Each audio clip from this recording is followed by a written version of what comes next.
Star उत्सव पर देखिए आपके चहीते शोज अब से डीडी फ्री डिश पर। बाणासुर हारने ही वाला है। इसके पश्चात वो आपके त्रिशूल का आवाहन करेगा कृष्ण के ऊपर प्रहार के लिए।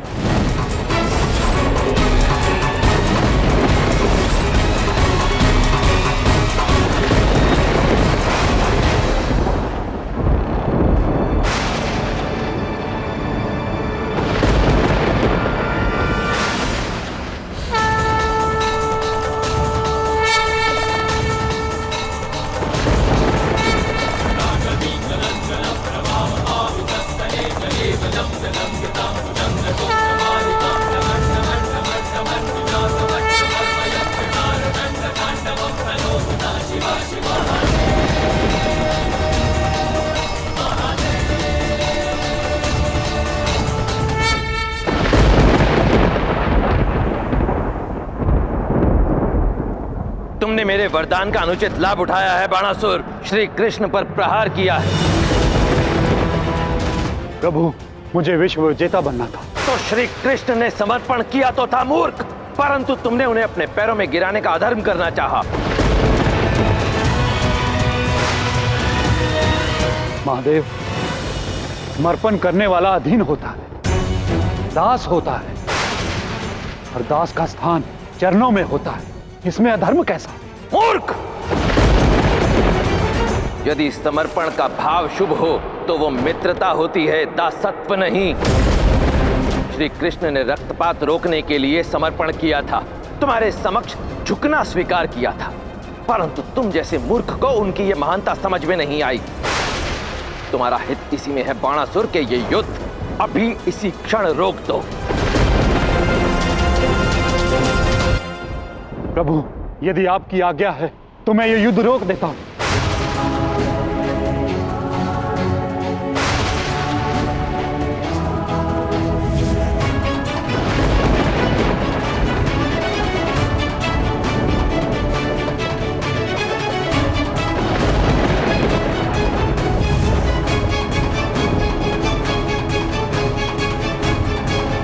तुम्हें विश्व विजेता बनना है ना बाणासुर, तो मैं घोषणा करता हूं कि बाणासुर विश्व विजेता है, परंतु पुनः श्री कृष्ण के साथ कभी द्वंद्व नहीं करोगे तुम। प्रभु, मैं वचन देता हूं कि मैं युद्ध नहीं करूंगा। यदि कृष्ण ने मुझे उकसाया तो?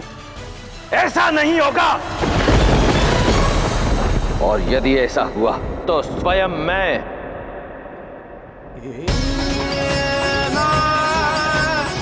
तुम्हारे साथ हूं। अब लौट जाओ यहां से।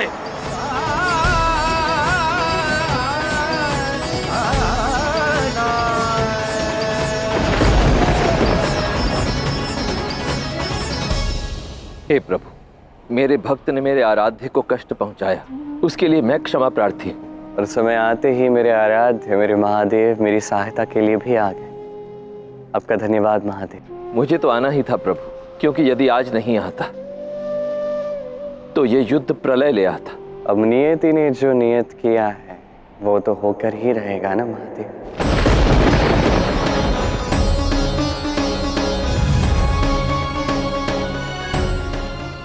आज ये युद्ध टल गया, पर सदा सदा के लिए नहीं।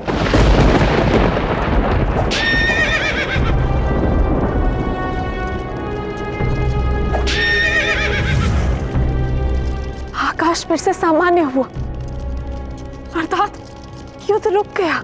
परंतु ये कैसे संभव है? बाणासुर और श्री कृष्ण दोनों ही महाबलशाली हैं।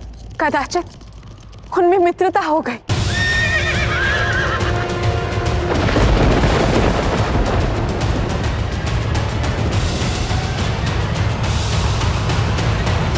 आप यहीं रुके माता, मैं लक्ष्मणा की रक्षा के लिए जाता हूँ। साम, कोई हिंसा ना करना।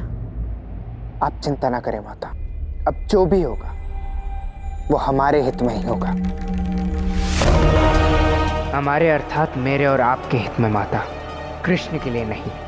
ऐसी स्थिति को जन्म दूंगा मैं कि कृष्ण और बानासुर एक दूसरे के अंत तक लड़ते रहे। मैं आप सभी का इस भव्य स्वयंवर में स्वागत करता हूँ। आज जो भी इस प्रतियोगिता में जीतेगा वो राजकुमारी के वर के रूप में स्वीकारा जाएगा। अब स्वागत कीजिए हस्तिनापुर की राजकुमारी दुर्योधन पुत्री कुमारी लक्ष्मणा का।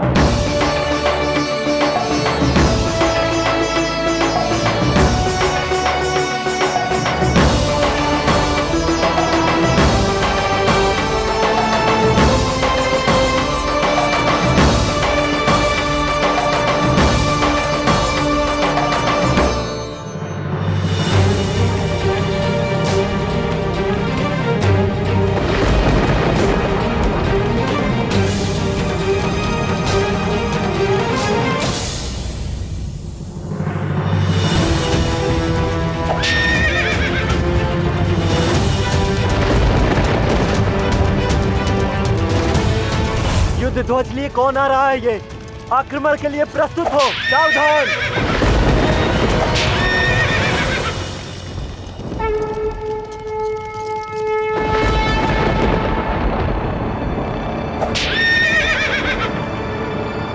युद्धनाद इस समय?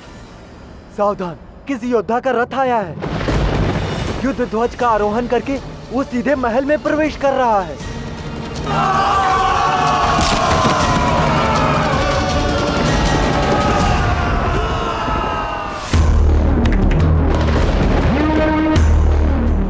कौन है ये? रुक जाओ, क्यों आए हो यहाँ? स्वयंवर जैसे शांतिपूर्ण समारोह में विघ्न डालने वाले, परिचय दो अपना। योद्धा का परिचय उसके प्रहार से होता है, जो कि मैं दे चुका हूं। यदि वंश का परिचय जानना है तो सुनो, मैं जामवती पुत्र सांब, द्वारका का युवराज, और मेरे भतीजे अनिरुद्ध को लक्ष्मणा भा गई है और मैं उसी के लिए यहाँ आया हूँ। ये स्वयंवर है, स्त्री की इच्छा का मान का स्थान, और तुम्हारा इतना दुस्साहस कि हमारे सामने अपहरण करने की धमकी देते हो। मत भूलो तुम किसे ललकार रहे हो। इस विवाद में मत पड़ो, कहीं ऐसा ना हो कि तुम्हारे पूर्ण शरीर में केवल ये मुकुट ही शेष रहे। बड़े अहंकार में हो युवक, टूट जाएगा। लक्ष्मणा तक पहुंचने के लिए तुम्हें हम सब का सामना करना पड़ेगा। हाँ। सोच ही लिया है तो एक क्या अनेक क्या, आज लक्ष्मणा तो मेरे साथ जाकर ही रहेगी।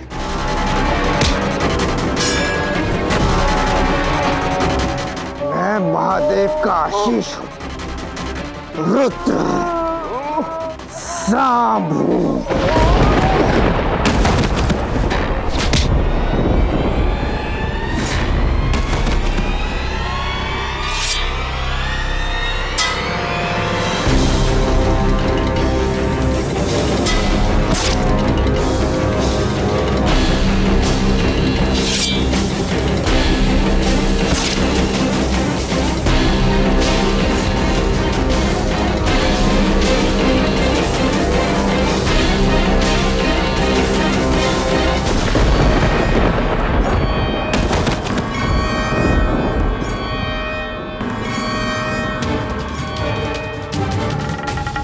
मेरे साथ चलो लक्ष्मणा, मैं जानता हूं कि वैसे भी तुम्हें ये विवाह नहीं करना है।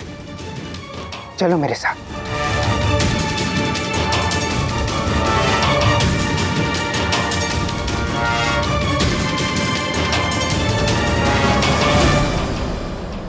मैं यहां से राजकुमारी लक्ष्मणा को चुरा कर नहीं ले जा रहा हूं, बल से लेकर जा रहा हूं। यदि अपने राज्य और उसकी प्रजा के प्राण प्रिय है तो स्मरण रहे, सारे विश्व को यह ज्ञात होना चाहिए कि सांब ने कृष्ण के पौत्र अनिरुद्ध के कहने पर राजकुमारी लक्ष्मणा का अपहरण उनके स्वयंवर से किया।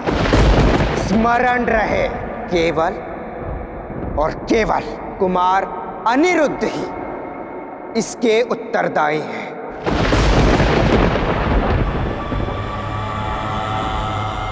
कृष्ण, आज आकाश इतना भयानक क्यों हो रहा है? क्या संकेत है? संकेत एक महाप्रलय का, एक ऐसे युद्ध का जो ना आज तक किसी ने देखा, ना ही कभी सुना। तुम्हारा तात्पर्य क्या है?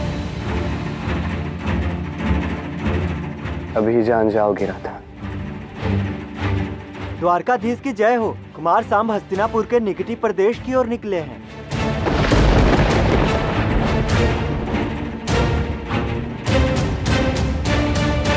हस्तिनापुर के निकट?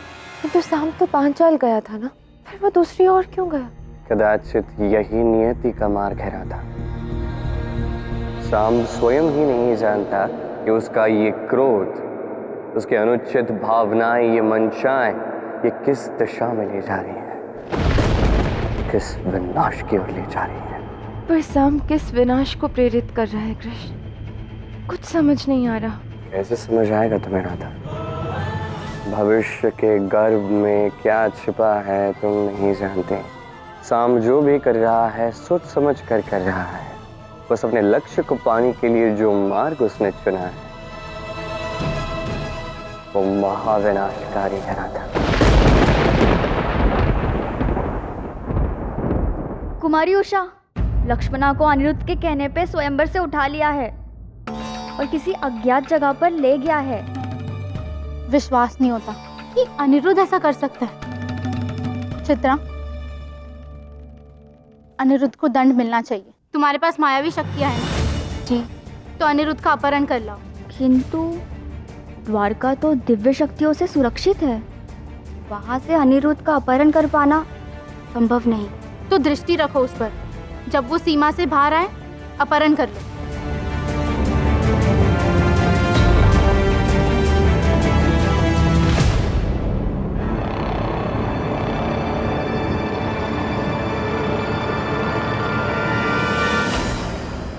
मुझे क्षमा कर देना कि मुझे तुम्हारा अपहरण करना पड़ा।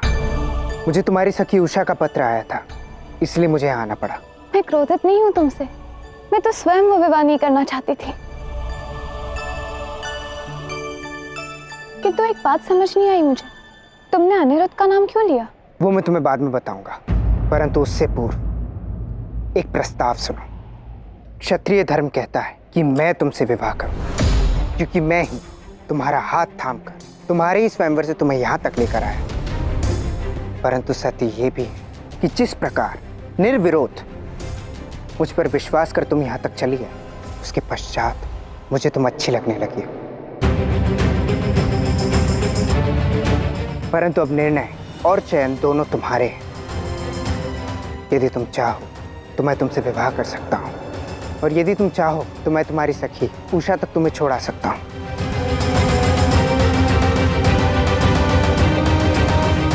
सत्य ये है कि तुम एक बहुत बड़े वीर हो, किंतु मुझे क्षमा करना, ये विवाह मैं तुमसे नहीं कर सकती,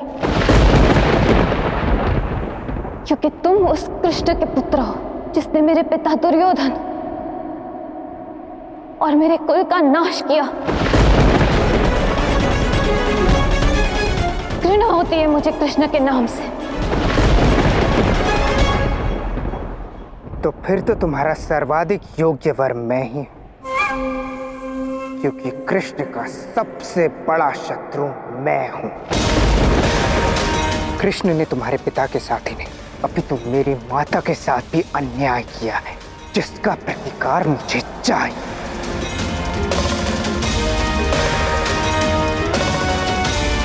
क्या ये तुम सत्य कह रहे हो? इस संसार में सबसे अधिक प्रेम मैं अपनी माता से करता हूँ, उनकी सौगंध। यदि हम दोनों मिल जाएं, तो हम एक और एक 11 होंगे, और फिर साथ मिलकर कृष्ण के नाश की महागाथा लिखेंगे।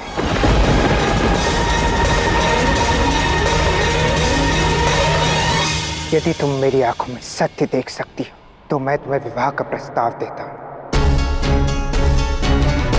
मंतव्य तो मेरा भी है कि कृष्ण का नाश हो, और अगर कृष्ण का पुत्र स्वयं मेरे साथ खड़ा है, तो मुझे ये प्रस्ताव स्वीकार है।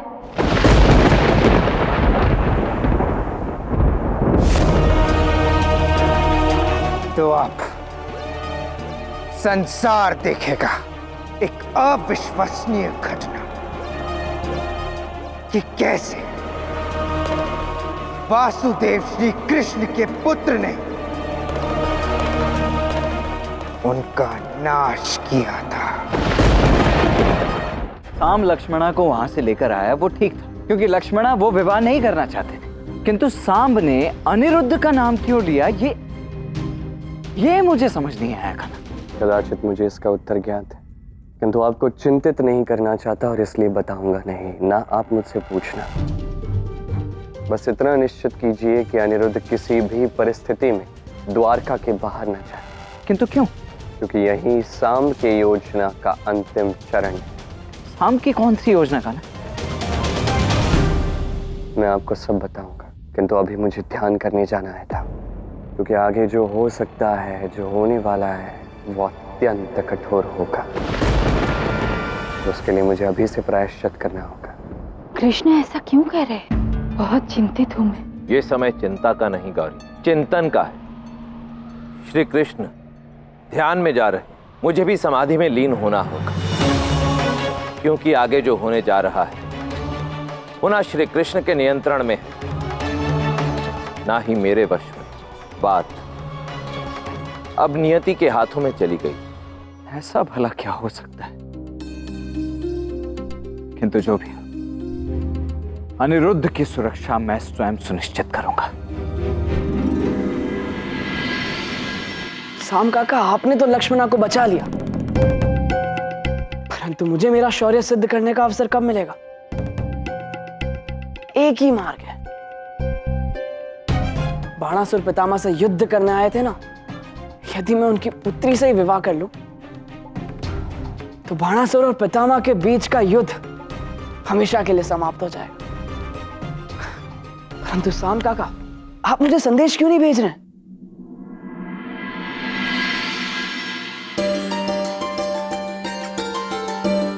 अति सुंदर साम, मुझे मेरे ये पुत्र वधु भा गई, और मुझे विश्वास है श्री कृष्ण को भी तुम्हारा ये चयन उचित ही लगेगा। चलो द्वारका चल के सबको ये सूचना देते हैं।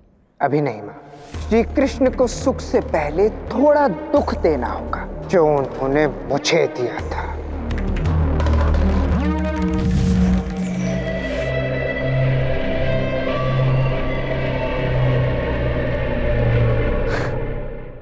साम काका का संकेत,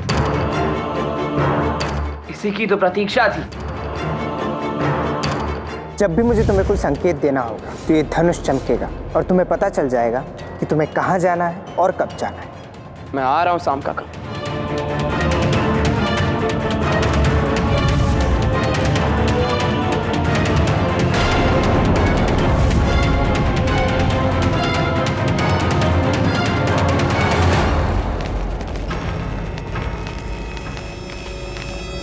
कौन हो तुम? कहां से आए हो? मैं कृष्ण पौत्र अनिरुद्ध हूँ, राजकुमारी उषा से विवाह करने आया हूँ। मूर्ख! कुमारी उषा को तेरा प्रेम नहीं, तेरा प्राण चाहिए। तुम क्या कह रहे हो? तुम्हें ज्ञात भी है वो ऐसा क्यों चाहेंगी? मैं बताती हूँ।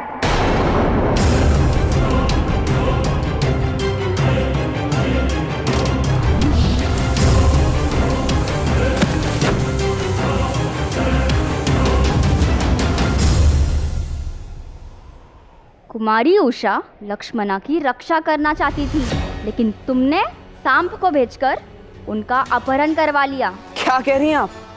मुझे कुछ समझ नहीं आ रहा। अभिनय अच्छा नहीं है तुम्हारा, सब जानते हैं कि सांप को तुमने ही भेजा है लक्ष्मणा का अपहरण करने के लिए, और अब इसका फल भोगोगे तुम।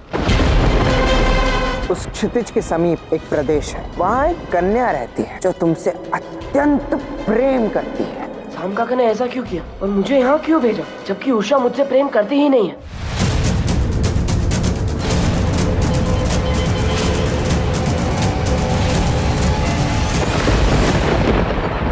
ये तुमने क्या कर दिया साम? कहाँ गया मेरा पुत्र? श्री कृष्ण ने कहा था कि उसकी सुरक्षा उसी में है, कि वो द्वारका से बाहर ना जाए। रुक्मावती, अनिरुद्ध जा कहाँ सकता है? उसे तो किसी ने बाहर जाते हुए देखा भी नहीं। दाव, कुछ पता चला अनिरुद्ध का? समस्त द्वारका छान मारी, किंतु अनिरुद्ध कहीं नहीं मिला। तुम चिंतित मत हो। दाऊ, कृष्ण कहाँ पर है?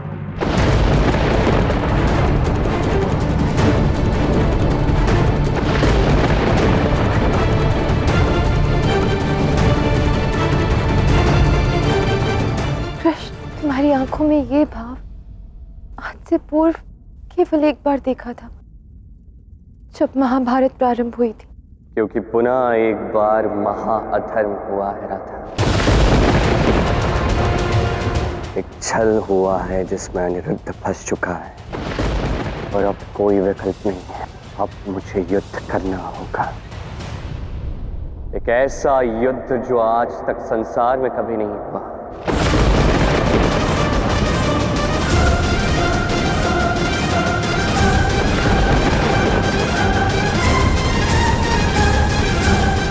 मुझे क्षमा करना महादेव, अब मेरे पास कोई विकल्प शेष नहीं है। नहीं नहीं, ऐसा मत कहिए श्री कृष्ण। यदि आपके और मेरे मध्य युद्ध हुआ तो इस संसार को प्रलय से कोई नहीं बचा पाएगा, कोई नहीं।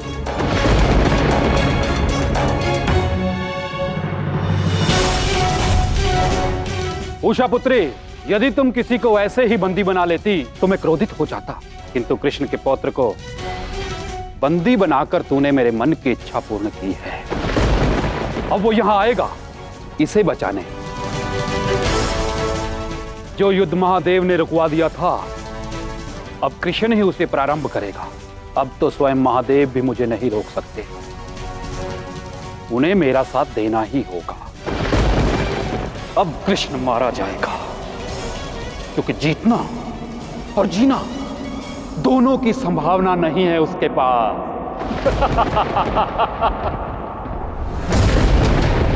कान्हा, अब और कोई विकल्प शेष नहीं रहा है। हमें हर राज्य में संदेश भिजवाना होगा, न जाने कहां होगा वो। मैं जानता हूं अनिरुद्ध कहाँ है, बानासुर के राज्य में। वो वहां कैसे पहुंचा? इन सब बातों का कोई अर्थ नहीं है, बस इतना जान लीजिए कि अनिरुद्ध अभी संकट में है। तो चलिए हम अभी जाकर अनिरुद्ध को वापस लेकर आते हैं। हाँ, चलो कान्हा। संकेत एक महाप्रलय का, एक ऐसे युद्ध का जो ना आज तक किसी ने देखा, ना ही कभी सुना। नहीं कृष्ण, तुम नहीं जाओगे, ये युद्ध नहीं होना चाहिए। राधा, तुम समझ क्यों नहीं रही हो? वहां अनिरुद्ध के प्राण संकट में, यह युद्ध करना ही होगा हमें। नहीं दाऊ, मुझे पूर्ण विश्वास है, कृष्ण कोई ना कोई मार्ग अवश्य खोज लेगा। राधा, समझने का प्रयास करो। अनिरुद्ध के प्राण दांव पर लगे। वो असुर है, वो इतना नहीं सोचेगा, वो मार देगा उसे। स्थान की आज्ञा दीजिए पिताश्री। आप दोनों नहीं जाओगे। तो क्या तुम अकेले जाओगे कान्हा? इस क्षण यदि कोई भी जाएगा तो युद्ध अवश्यंभावी है, इसलिए मैं भी नहीं जाऊंगा।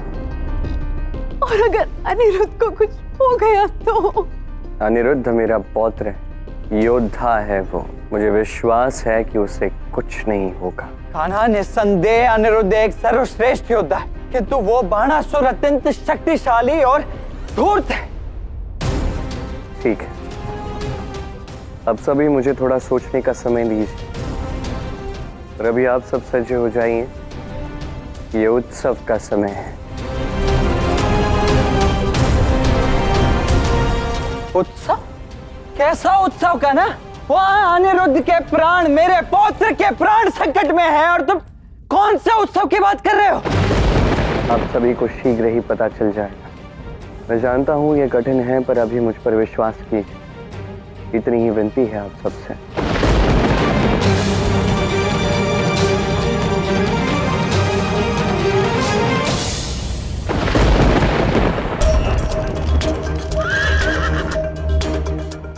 लक्ष्मणा, अब हम द्वारका में प्रवेश करने वाले हैं। इच्छा थी कि मेरी वधू का भव्य स्वागत हो, किंतु द्वारका में किसी को सूचना नहीं, इसीलिए क्षमा करना। किसी को ज्ञात होता तब भी कोई स्वागत के लिए नहीं आता माँ, क्योंकि द्वारकाधीश श्री कृष्ण, भ्राता प्रद्युम्न और तात श्री बलराम द्वारका से चले गए होंगे। चले गए होंगे? श्री कृष्ण द्वारका छोड़ के कहाँ चले जाएंगे? ये आपको समझ में नहीं आएगा माँ, क्योंकि आप तो श्री कृष्ण को अत्यंत बुद्धिमान समझती हैं, परंतु मैं उन्हें जब चाहूं, जैसे चाहूं विचलित कर सकता हूं। अब जब हम द्वारका जाएंगे तो द्वारका मेरी होगी। सांप, ऐसी बातें मत किया करो, मुझे अच्छा नहीं लगता है। जब कोई रहेगा ही नहीं माँ, तो हम किसके विषय में बात करेंगे? श्री कृष्ण, बलराम, प्रद्युम्न, कोई भी जीवित लौट कर नहीं आएगा। बानासुर सबका अंत कर देगा।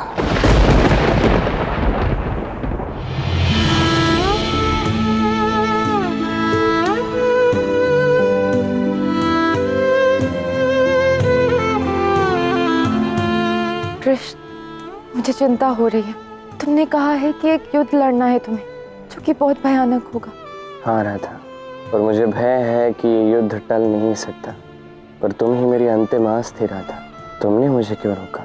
महादेव के साथ युद्ध, सोचो कितना भयानक होगा। क्या हम इस द्वंद्व को प्रेम से नहीं संपन्न कर सकते?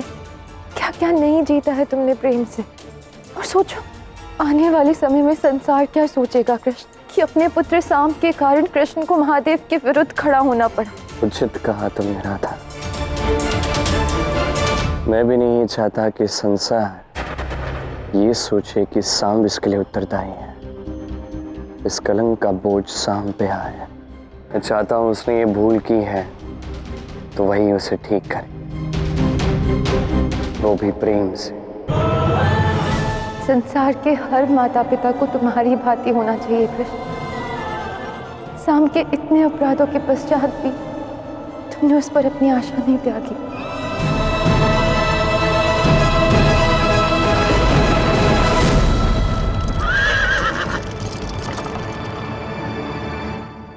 द्वारका की पटरानी बनने के लिए सज्ज हो लक्ष्मण? अवश्य।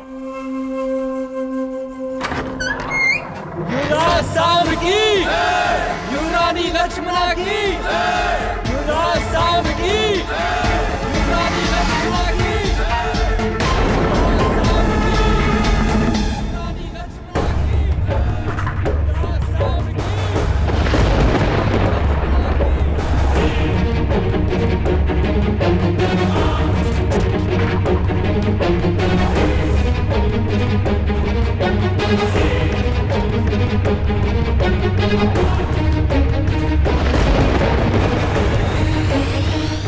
ये कैसे संभव है? ये सब इतने प्रसन्न क्यों दिख रहे हैं?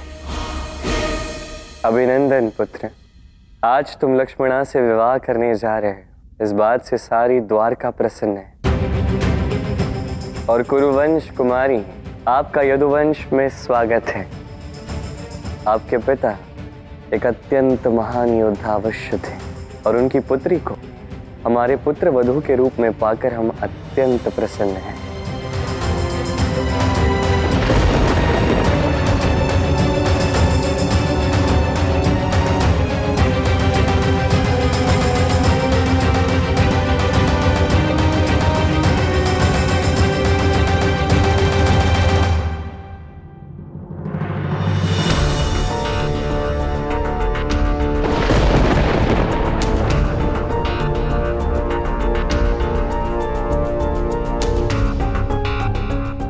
बात क्या है? श्री कृष्ण और राधा के अतिरिक्त सबके मुख मुरझाए हुए क्यों हैं?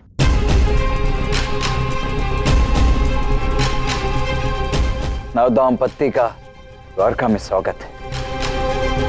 सांब के विवाह का समारोह अद्वितीय होगा। संसार का सबसे भव्य आयोजन होगा।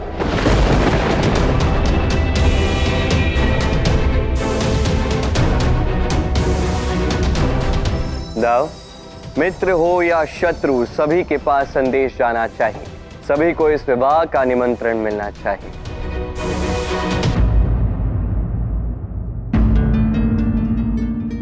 ये सब हो क्या रहा है? नहीं जानता, परंतु इतना अवश्य निश्चित है कि कृष्ण अवश्य कोई खेल खेल रहे हैं। आओ साम, आओ लक्ष्मणा।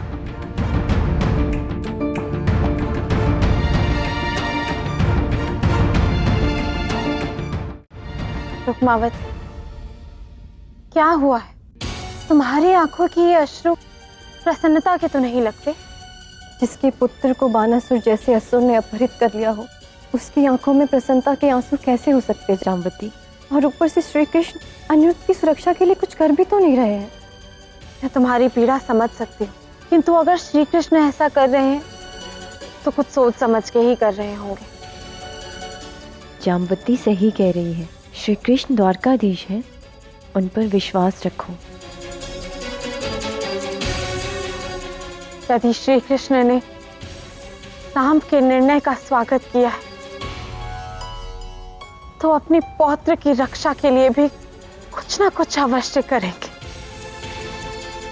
मुझे विश्वास है। मेरे साथ छल हुआ है बानासुर। मेरा तुम्हारी सीमा में आने का कोई बुरा मंतव्य नहीं था। मुझे कहा गया था कि तुम्हारी उषा को मेरी सहायता की आवश्यकता है, इसीलिए मैं आया। स्वर्णिम अवसर छोड़ देने वाला मूर्ख होता है कुमार, किंतु ये शिव भक्त बानासुर कोई मूर्ख नहीं है। तुम वो चारा हो जिसके लिए कृष्ण यहाँ आएगा। तू जैसे भी आया है उससे अपना मैं प्रतिशोध पूर्ण करूंगा। कहीं ऐसा ना हो जाए कि पितामह के आते ही जीवन की सारी घड़ियां पूर्ण हो जाएं। अकेले महाभारत जीती थी उन्होंने, छल से जीती थी, लेकिन अब उसी छल का प्रतिकार होगा। सबसे पहले मैं कृष्ण को मारूंगा और फिर मेरी पुत्री उषा तुझे। असुरराज बानासुर की जय हो। द्वारका से संदेश है। देखा बालक, मेरी योजना का आरंभ हो गया है। कृष्ण ने संदेश भेजा है, युद्ध का नहीं। अब वो यहां आकर मेरे चरणों में अपने घुटने टेकेगा और तेरे प्राणों की भीख मांगेगा। जो भी हो पिताश्री, इस अनिरुद्ध को आप छोड़िएगा नहीं। इसने मेरी सखी का अपहरण करवाया है।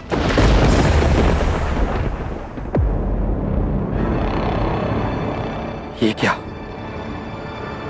हुआ पिताश्री? कृष्ण ने संदेश भेजा है, युद्ध का नहीं विवाह का न्योता भेजा है उसने। सांब और लक्ष्मणा के विवाह का। लक्ष्मणा का अपहरण किया, अब बलपूर्वक उसका विवाह करवाया जा रहा है। मैं कभी क्षमा नहीं करूंगी तुम सबको। मैंने कृष्ण के पौत्र का अपहरण किया, किंतु वो वहां द्वारका में बैठा उत्सव मना रहा है। क्योंकि पितामह के लिए तुम कोई महत्व नहीं रखते बानासुर। जाने दो मुझे, कदाचित प्राण बच जाएंगे तुम्हारे। स्मरण है ना, पिछली बार भी रिक्त लौटे थे तुम। मोड़ रहा मूर्ख, इस बार युद्ध होगा और कृष्ण ही मारा जाएगा। इस अपमान का उत्तर देना होगा उसे।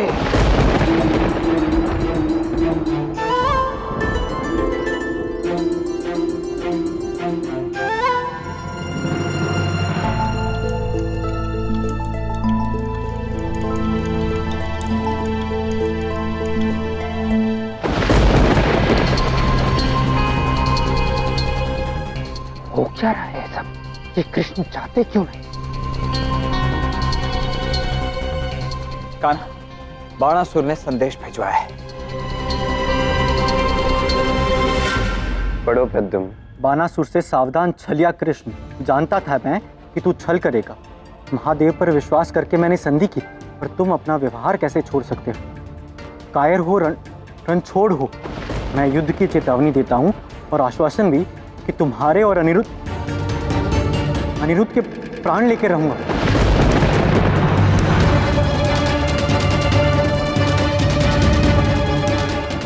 कान्हा, तुम मुस्कुरा कैसे सकते हो? बाणासुर ने अनिरुद्ध को मारने की चेतावनी दी है। चेतावनी दी है, पर वो ऐसा कुछ करेगा नहीं। पर पिताश्री, आप इतना विश्वास के साथ कैसे बोल सकते हैं? क्योंकि मैं अपने मित्रों से अधिक अपने शत्रुओं को समझता हूँ। प्रद्युम्न, तुम एक कार्य करो। तुम बानासुर से मिलने जाओ, उससे बात करने जाओ। अपने साथ एक सैन्य बल अवश्य ले जाना और उससे कहना कि कृष्ण युद्ध से नहीं प्रेम से इसे सुलझाना चाहता है। असुरों को प्रेम की भाषा नहीं आती। पर इसका अर्थ ये तो नहीं कि हम प्रयास ही ना करें। प्रद्युम्न, कृष्ण कह रहे हैं ना, विश्वास रखो उन पे, कुछ नहीं होगा अनिरुद्ध को। और युद्ध तो अंतिम चयन होना चाहिए ना।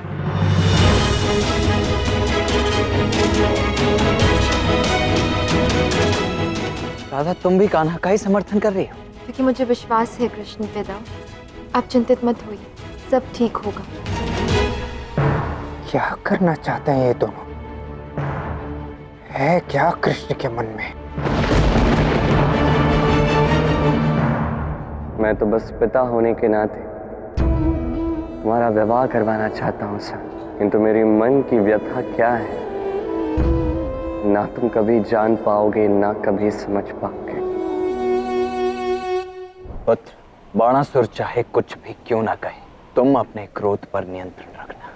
स्मरण रहे तुम वहां शांति, मैत्री संदेश लेकर जा रहे हो, इसीलिए किसी भी परिस्थिति में वहां स्वयं युद्ध मत छेड़ना। भले ही अनिरुद्ध मेरा पुत्र है ताछरी, परंतु द्वारकाधीश के आदेश के विरुद्ध नहीं जाऊंगा। पर यदि बाणासुर ने आक्रमण किया तो वो आत्मरक्षा होगी प्रद्युम्न, युद्ध नहीं। मुझे तुम पर पूर्ण विश्वास है।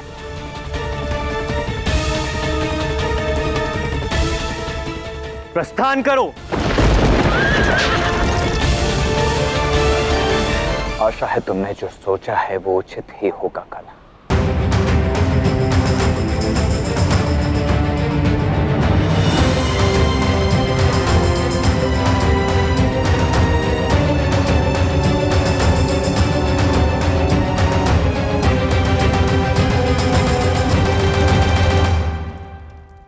तुमने तो कहा था कि बाणासुर के साथ युद्ध में कृष्ण मर जाएंगे, किंतु ये तो यहाँ से गए ही नहीं है। हाँ, चिंता की बात तो ये है कि परिवार में से किसी ने उनका विरोध भी नहीं किया। पर ऐसा क्यों? जब कोई कृष्ण से सहमत नहीं तो फिर? कृष्ण को राधा के अतिरिक्त किसी और के समर्थन की आवश्यकता नहीं है, और राधा का उन्हें पूर्ण समर्थन है। यही मेरी सबसे बड़ी समस्या है। राधा जो कह देती है वही अंतिम निर्णय हो जाता है, और फिर उसके पश्चात कृष्ण किसी के प्राणों की चिंता तक नहीं करते। मुझे तो यहाँ हर एक व्यक्ति मूर्ख लगता है। इतने संकट में भी कृष्ण के समक्ष मौन साध के बैठे ऐसे लोगों को द्वारका जैसी नगरी में रहने का कोई अधिकार नहीं है। कहना क्या चाहती हो तुम? नाश, सबका नाश। राधा कृष्ण के साथ इन सब का भी नाश होना चाहिए। हम मिलकर इनका नाश करेंगे और फिर अनंत काल तक द्वारका पर शासन करेंगे।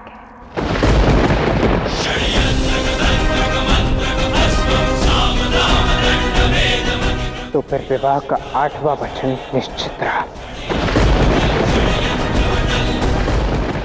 हम ऐसा ही करेंगे। विवाह संपन्न हुआ। वर वधू सबका आशीष ले।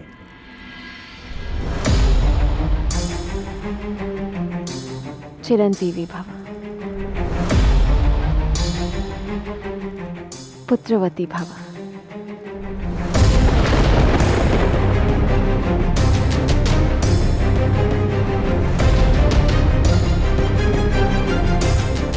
सौभाग्यवती भव। मेरा भाग्य तो अच्छा ही होगा, पर तुम्हें दुर्भाग्यवती बना दूंगी मैं।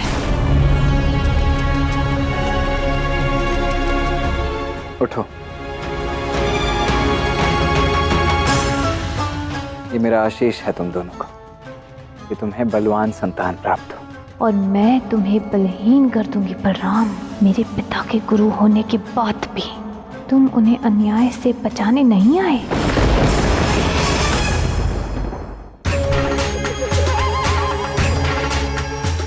पुत्रवती भव। तुम्हारा पुत्र बानासुर के हाथों मारा जाएगा और तुम मेरे षड्यंत्र से।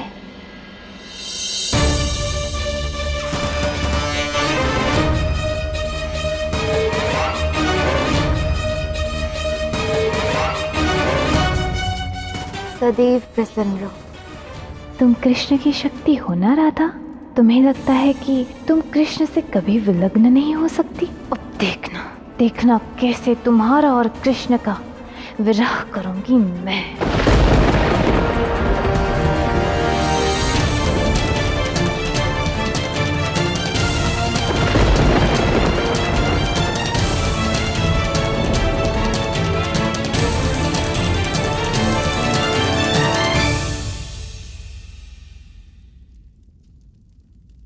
महादेव की कृपा से आशा करता हूँ कि महादेव और पार्वती की ही भांति तुम दोनों एक दूसरे के पूरक बनो।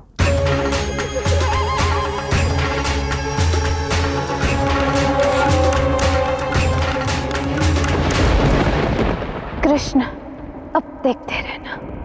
तुमने मेरे अंधे पितामह के समक्ष मेरे कुल का नाश किया था ना, इसलिए अब तुम्हारे पहले तुम्हारे इस पूरे परिवार को तोड़ूंगी, एक एक करके इन सब का नाश करूंगी। और फिर तुम्हारी बारी। ये दुर्योधन पुत्री लक्ष्मणा की शपथ है।